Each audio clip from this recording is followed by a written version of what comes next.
Hi, Roger. My Hi, name is Ruben Peralta. I'm from cocalecas.net. How are you? hi, Ruben. Good. How are you? I'm fantastic, man. I really enjoy your film, and days after I saw the film, I can like there's no definition of masculinity when you watch this movie and you see the exótico and supposedly wrestling is full of testosterone and a definition of masculinity. This was intentional to create a movie with this character as Cassandro to find a definition or to create a new definition. Uh, Absolutely. I mean, the real Cassandro uh, is, fought on his own terms as an exotico who won as a feminine out man in full drag. And that's what inspired me to make the story. That's what inspired me to tell the story because it's a story of breaking down barriers. And he's broke down barriers because he won over the audience just by sheer talent, just by his talent as a wrestler, really. And all the macho guys in lucha libre, they love Cassandro.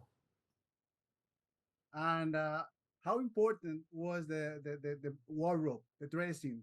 That department, I think, is another character inside the movie because it put the signature on the character of Cassandro. The dra- How was it working? How was the decision to create all this work? All his clothes. oh, well, Mirastella Fernandez, the costume designer, is a brilliant costume designer. She's a famous Mexican costume designer. She did Narcos and many things. But Narcos is probably the most famous because everyone knows Narcos. But she is a genius. And what we did, there's a progression.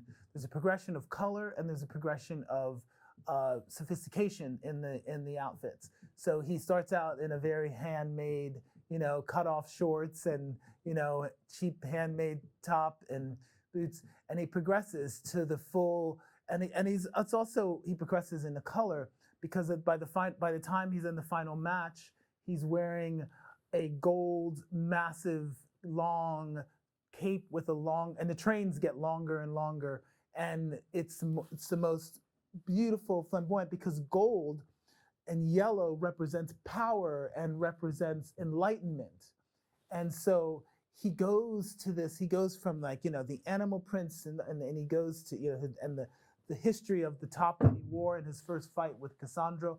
All of that is the genius of Mirastella Fernandez. And do you think it's a difference when you are a foreign director and Cassandra is a Mexican character? Do you think it affect your view from outside, not being Mexican, or you think it's just a matter of crafting as a director and create stories? Yeah, I think it helps a great deal that I'm a gay man, first of all, but it also that I am a documentarian. So I'm used to going into worlds and really worlds that I don't know and really translating them for a wider audience, for the audience of Amazon, you know.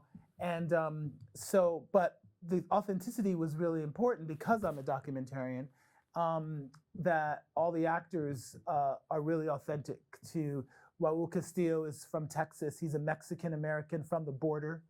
The production designer is a gay Mexican American from the border.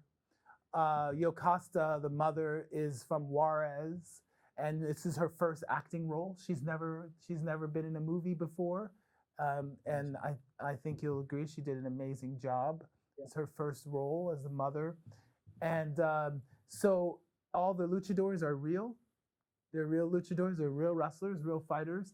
So authenticity is key. And as a documentarian, I love authenticity. Roger, congratulations, great work. I really enjoyed the movie. I think it was fun. I didn't know that much about Cassandra, so you just gave me a great lesson. Great. Thank you so much. Thank you so much. Appreciate My that. pleasure. Thanks.